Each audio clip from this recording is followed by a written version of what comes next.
그러나 요나가 그 일을 심히 불쾌하게 생각하였고 매우 분노하여 그가 야훼께 기도하여 말씀드리기를 야훼시여 내가 간구하오니 이것이 내가 아직도 나의 고국에 있었을 때 내가 말씀드린 것이 아니었나이까. 그러므로 내가 앞서 다시스로 도망하였나니 이는 내가 야훼께서는 은혜로우시며 긍휼히 여기시며 분노하기를 천천히 하시며 인자하심이 크시고 재앙을 내리시는 것을 후회하시는 야훼이신 것을 알았기 때문이니이다. 그러나 야훼시여 이제 내가 야훼께 간구하오니 내게서 내 생명을 거두어 가소서. 왜냐하면 나는 산 것보다 죽는 것이 더 낫기 때문이니이다 하니라. 그때 야훼께서 말씀하시기를 네가 화를 내는 것이 잘하는 일이냐 하시니라. 이에 요나가 그 성읍에서 나가 성읍의 동쪽에 앉아 거기서 자기를 위하여 한 초막을 만들고 그 아래 그늘에 앉았으니 이는 그 성읍이 어떻게 되는지를 보려 함이었더라. 야훼 하나님께서 한 박넝쿨을 예비하셔서 박넝쿨이 요나 머리 위로 올라가게 하셨으니 이는 그의 머리 위에 그늘이 지게 하여 그의 슬픔에서 그를 건져내려 하였기 때문이었더라. 그 말은 너무 더워서 슬퍼하니까 시원하게 해주셨다는 뜻이지요. 그러므로 요나가 박넝쿨로 인하여 심히 기뻐하였더라. 그러나 그 다음날 아침에는 하나님께서 벌레 한 마리를 준비하셔서 그 박넝쿨을 상하여 시들게 하시니라.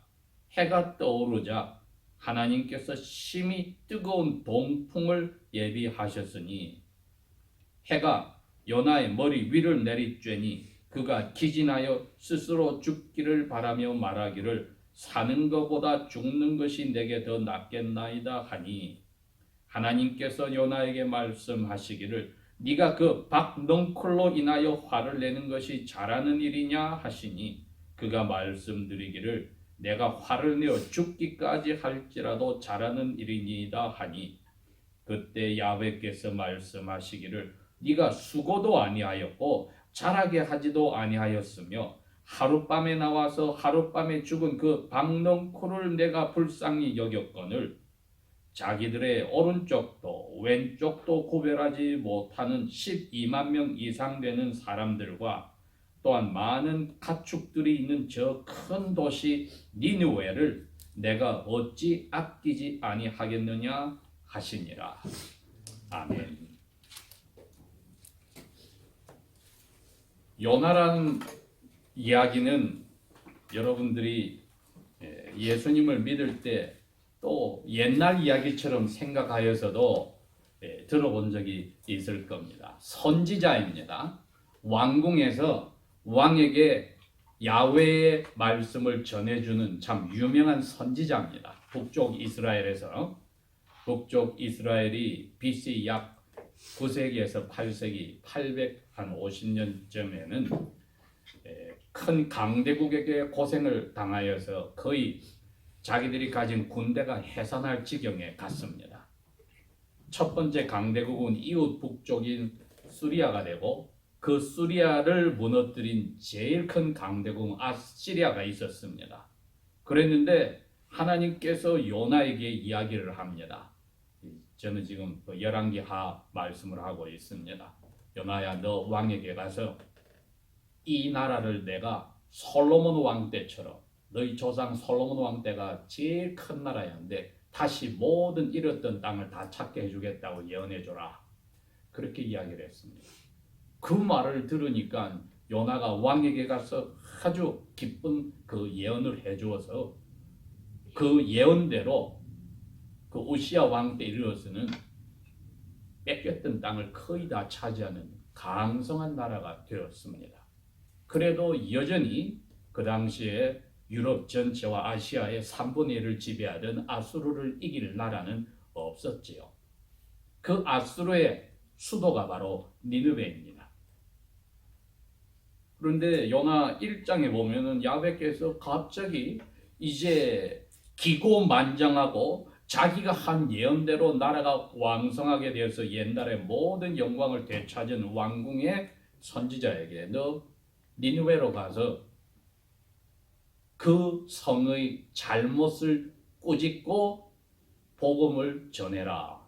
1장에 그렇게 이야기를 합니다. 2절에 가면은 니느웨로 가는데 그건 큰 도시야. 그 도시의 죄를 대하여서 얼마나 악하였는지 내 코 밑에까지 와서 냄새가 지독하니 회개하라고 너 해라. 그랬는데 요나는 야훼께서 그런 말을 할 때 속으로 어떻게 생각했냐면은 우리나라 잘 되는 건 좋은데 거기 가서 내가 말을 전하면은 우리의 제일 큰 적대국인데 그 나라 왕부터 모든 사람들이 회개해서 하나님께 복 받으면 싫습니다. 왜? 내가 아는 하나님은 오늘 4장에 나왔습니다. 아주 정확한 표현입니다. 여러분 2절에 보면 이렇습니다. 야훼께서는 은혜로우시고 즉 무조건 사랑을 좋아하시고 사랑해 주시고 긍휼히 여기시고 죄를 눈 감아 주시고 화내기를 천천히 하시고 사랑으로 품어주시는 인자심이 크시고 사람의 죄에 대해서 벌을 내리고 나서는 가슴이 아파 후회하시는 야훼인 줄을 제가 압니다. 이야, 여러분 선지자답게 야훼의 속성, 야훼를 정확하게 꿰뚫고 있었습니다. 2800년이 지난 오늘날 하나님의 자녀들이 아버지 하나님에 대해서 이렇게 정확하게 알고 있고 그 아들 예수님에 대해서 이렇게 정확하게 알고 있다면 얼마나 아름답고 우리 삶에 힘이 되겠습니까? 그럼에도 불구하고 그것을 너무나도 잘 아는 요나는 그 좁은 생각이 하나가 있었습니다. 우리 유대 나라가 북쪽 이스라엘이 남쪽 유다가 잘 되는 것이 중요하지 우리를 괴롭힌 나라는 다 망해야 돼. 그 사람들은 짐승들까지도 다 사라져야 돼. 그 마음을 가졌기 때문에 야훼의 이 아름다운 빛나는 속성, 야훼의 본질에 대해서 알면서도 자기가 가진 그 생각이 야훼의 사랑을 다른 사람에게 나타낸 것을 막아버렸더란 겁니다. 하나님이 그런다고 죄인을 꾸짖고 야단쳐서 돌아서면 용서하고 복주는 일을 그만두시는 분이 아니지요.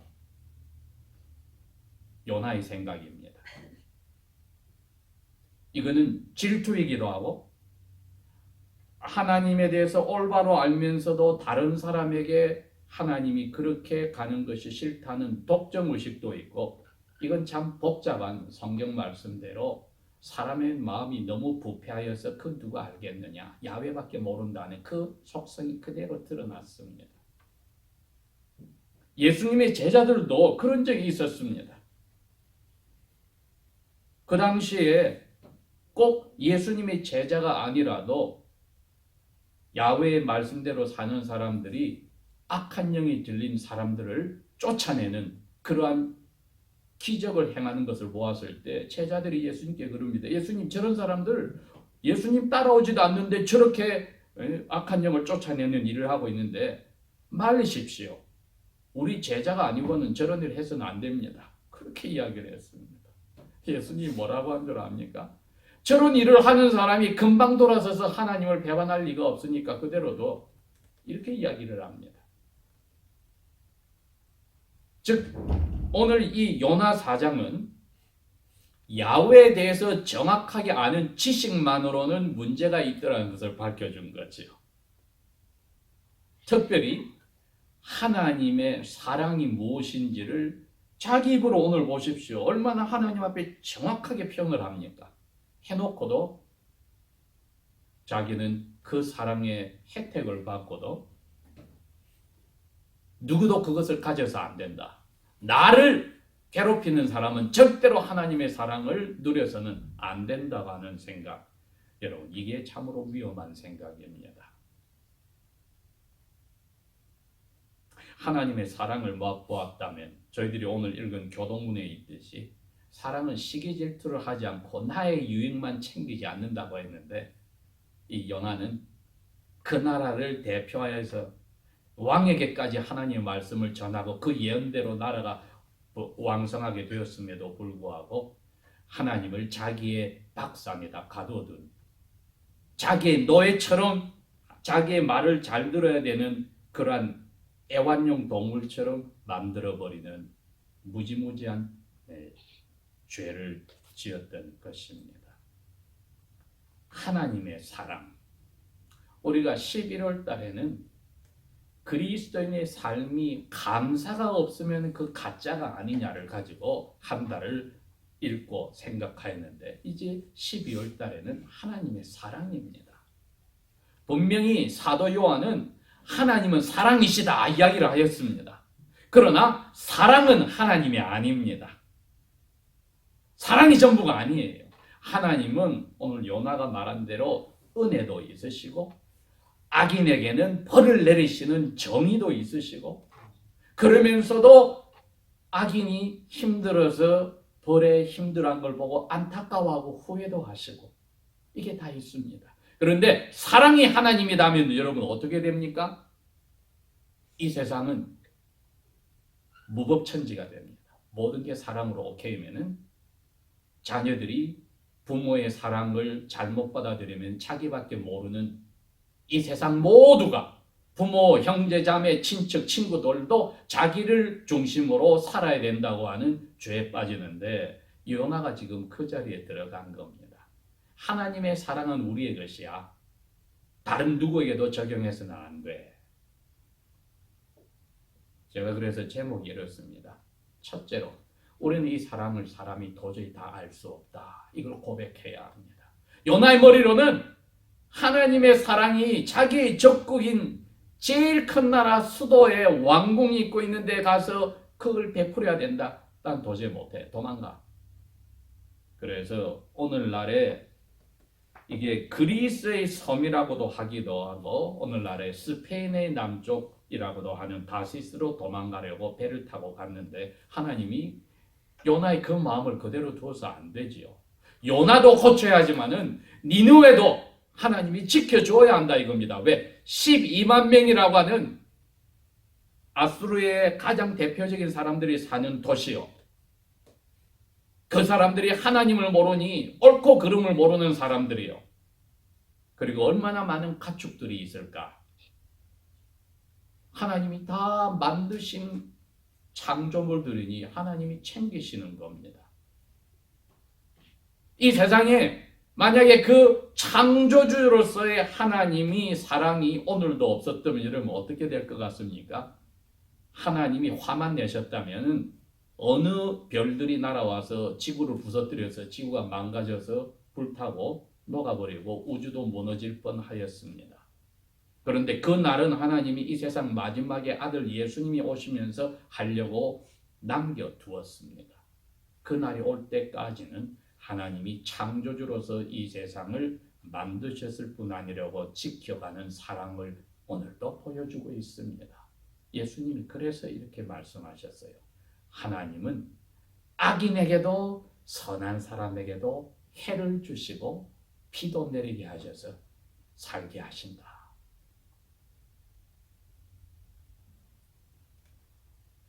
큰 도시 요나서에 하나님이 11번이나 그 이야기를 합니다. 크다. 요나 너에게는 이빨이 갈리는 원수로 보이지만은 나 하나님에게는 12만 명이라고 하는 어마어마한 많은 사람, 오늘날로 치면은 1200만 명이 된다는 어마어마한 대도시로 생각하면 됩니다. 여러분, 그 당시에 한 도시에 12만 명이면 어마어마한 겁니다. 하나님이 영혼 하나하나를 다 신경을 쓴다는 겁니다. 그 가운데 있는 거리에 유기견 개까지도 신경을 쓴다는 겁니다. 오늘날에 어떻게 된 건지 한국 애들이 젊은 애들이 말할 때 제일 좋은 것을 개라 표현을 해요. 꿀잼에 개꿀잼, 개 좋다. 도대체 이게 어떻게 된 건지 도담이가 사람 말을 들으면 아주 기분 나빴을 거예요. 이거는 명예훼손으로 고발을 했을 거라고. 예, 도담이 여기는 지원교회 사랑하는 그 견님의 이름입니다. 예. 그런데 하나님은 너무나도 자신이 만드신 것을 챙기시고 보호하시는 창조주로서의 사랑을 가지고 계십니다. 그러나 사랑이 전부가 아니기 때문에 언젠가는 심판하는 하나님으로서의 또 심판하려는 정의, 공의도 가지고 계십니다. 12월 달은 그 하나님의 사랑을 나타내려고 우리를 양자 양녀로 부르기 위해서 자기 진짜 아들 외아들을 죽이려고 사람으로 보내는 사건이 일어난 달입니다. 이게 하나님의 사랑의 극치입니다. 요나 이 4장은 요나를 어려운 자리에 넣어서 배가 흔들리게 하고 풍랑이 치고 그래서 우상을 믿던 사람들이 제비를 뽑아 누구 죄 때문에 신이 화를 냈느냐 요나가 걸렸습니다. 요나가 고백합니다. 나는 야훼를 믿는 진짜 신을 믿는 사람인데 야훼의 말에 반대돼서 도망가다가 이래 됐으니 나를 바다에 떨어뜨려 죽여라. 그러면 야훼가 너희를 살려줄 거다. 이 사람들이 그렇게 야훼께 기도합니다. 이 사람이 죽으면은 우리에게 죄를 돌리지 말고 바다를 해결해 달라. 바다에 던졌더니 큰 고기가 와서 요나를 잡아먹었다. 그 뱃속에서 해초가 머리를 딛고 있는 바닷속에서 고기 뱃속에서 요나가 회개 기도를 하였습니다. 그랬더니 하나님이 그 고기에게 물고기에게 고래라고 사람들이 생각하죠. 명령을 해서 요나를 토해내라. 땅에 올라왔습니다. 3장에 드디어 요나는 이제야 니느웨를 갔습니다. 사흘 거리를 간다. 60마일. 작은 도시가 아니지요. 하루를 갔어요. 한 20마일을 가서 거기서부터 외칩니다. 3장에 가면.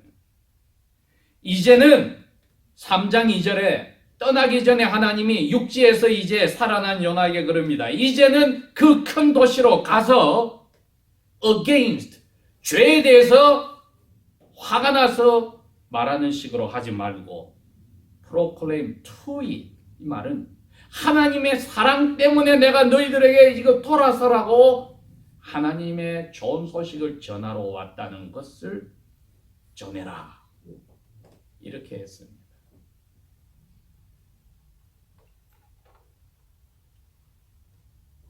어마어마하게 큰 도시다. 하루 만에 그 이야기를 했는데 그 도시 주민들이 그 말을 듣고 야훼 이웃 도시인 이스라엘의 신이 자기들의 회개해서 돌아오라고 말한다는 이스라엘의 유명한 요나 선지의 말을 듣고 전부 다 마치 자기 부모가 돌아가신 것처럼 슬퍼하면서 머리에 채를 뿌리고 삼배 옷으로 갈아입고 사람이 죽을 때만 하는 표현인데 죄를 회개하기 시작했다는 겁니다. 왕궁에 있던 왕이 그 소식을 들어서 야 이게 진짜라면 우리 이런 식으로 해서 안 돼. 내가 조서를 내려야 되겠다. 그래서 짐승까지 이제는 경공도 삼배옷을 입혀라.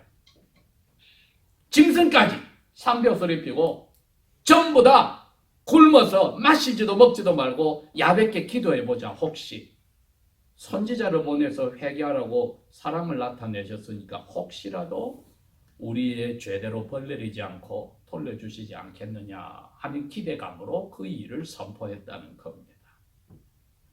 그런데 이 말을 선포한 요나 자신은 아직까지 고기 뱃속에서 살아나왔어도 정신을 못 차렸습니다.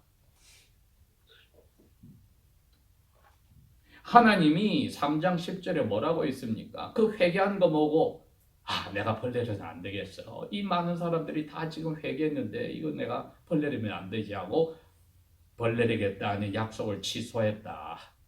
그랬더니 4장 1절에 요나가 그것 때문에 심히 기분 나빴다 그렇게 되어 있네요. 하나님의 사랑을 통하여서 사람들이 살아나니까 기분 나빴다.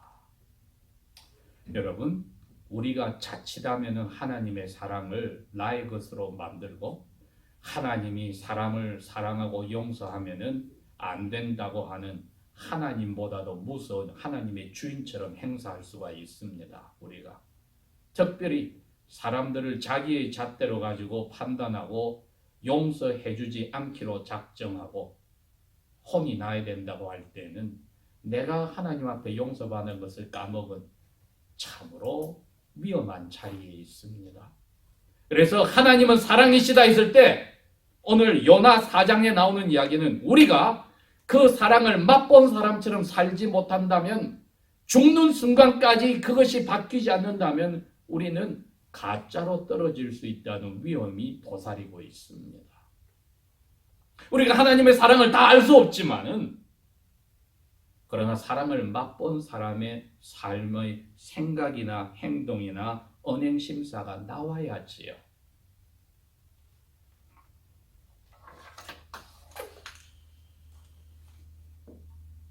에스겔은 그 아수르까지 잡아먹어버린 바벨론에 드디어 포로로 간 남쪽 유다 민족의 제사장이었습니다. 그러다가 선지자로 불림을 받았습니다.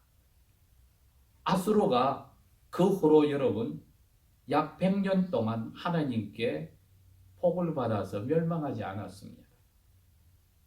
그러다가 결국은 그 죄를 다시 지으니 이번에는 바벨론을 통해서 아수르를 잡아먹게 하고 남쪽 유다를 포로로 데려갔는데 그 포로 생활 가운데 에스겔은 동료들인 포로 대표들에게 야훼의 말씀을 전해줬습니다.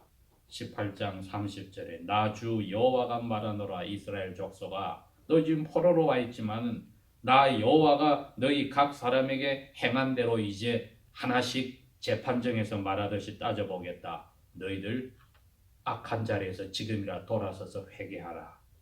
죄에서 떠나라. 채찍을 너희들이 지금 맞고 있는 거야. 죄 때문에. 아수르처럼 나라가 없어지고 끝나버리는 게 아니라 너희들 아직 기회가 있어. 죄에서 돌아와. 그들을 벌내린 나 야훼가 사랑으로 너희들에게 지금 사랑의 채찍을 치고 있는 게 포로 생활이야. 죄악이 너희를 망하지 않게 해. 너희가 모든 조상 때부터 지어왔던 죄를 마음에서부터 돌려. 나는 너희들이 그렇게 돌아고 마음이 새롭게 되기를 원해. 이스라엘 족속아 어찌하여 죄 때문에 죽고 싶으냐. 나는 야훼께서 32절에 그럽니다. 죽어야 될 사람이 죽는 거 나 기뻐하지 않아. 사랑하는 하나님이 오늘날도 그 음성을 하시고 있습니다. 우리만 사랑해서 지옥에서 건지신 게 아니라 우리 옆에 얼굴도 이름도 모르는 사람까지 미국의 거대한 3억 4천만이라는 인구 속에 우리를 두시고 대한민국 남쪽에 5천만이라는 인구를 두시고 또 나머지 전 세계 70억이라는 인구 속에서도 아직까지 나가 사랑을 아침 저녁으로 사시사철을 보여주고 있는데 나의 사랑을 맛본 너희들은 요나와 같은 그러한 마음을 가질래? 아니면 내가 너희들을 사랑하는 극치의 표신 아기 사람으로 예수와 같은 삶을 살기를 원하느냐? 하나님의 사랑을 우리가 다 알 수 없지만 다 알아야만 실천하는 게 아니요. 안다고 하는 요나처럼 반대로 갈 수도 있는 것을 안다면은 나의 영혼을 바꾸어서 새롭게 인생을 살게 하신 하나님께서 오늘 우리에게 또 물으십니다. 요나야, 너 시원하게 하는 박넝쿨을 벌레가 먹었다고 죽여달라고 나한테 이야기해? 12만 인명은 너 어떻게 생각해? 동물들은 어떻게 생각해? 너에게 도움되는 박넝쿨 말라 죽었다고 너 죽고 싶다고 나한테 투정하는 게 그게 정당해? 내가 키웠다면 너 노력을 내가 그랬다 하더라도 너가 좀 불평할 수 있겠지만 내가 그렇게 해준 거야. 너 시원하게 해줬다고 거둬갔다고. 그러니 입에 죽겠다는 게 달려있는 사람이에요. 이 사람이 사장에 보면 그렇게 하겠다 3번이나 이야기를 합니다. 죽어도 좋다. 하나님의 사랑을 어쩌면 이처럼 삶에서 가볍게 생각하는지, 그러니 다른 사람의 생명을 가볍게 생각하니 용서할 생각도 없고, 하나님이 자기 노예처럼 자기 원하는 대로 해야 된다고 하는 무지막지한 자리로까지 갔겠습니까? 사는 것보다 죽는 게 낫습니다. 말은 우리가 아무리 어려운 자리에 들어가도록 해서 될 말이 아닙니다. 하나님께 달렸습니다. 하나님 우리에게 사랑을 나타내셔서 오늘 우리가 자는 동안에 불려가지 않았습니다. 심장이 뛰고 호흡을 하고 모든 세포가 움직여서 다시 깨어났습니다. 코마에도 빠지지도 않고. 사랑입니다. 이게 사랑받은 사람으로 다 그 사랑을 알지 못하나 어떻게 하나님이 위대하신 사랑을 나타내시는지 내 삶을 통해서 사람들이 알게 해야 된다는 것이요. 하나님의 사랑 나만의 것이 아닙니다. 내가 다 알 수도 없습니다. 그러나 다른 사람에게 전달해야 될 의무도 있고 특권도 있습니다. 기도하겠습니다.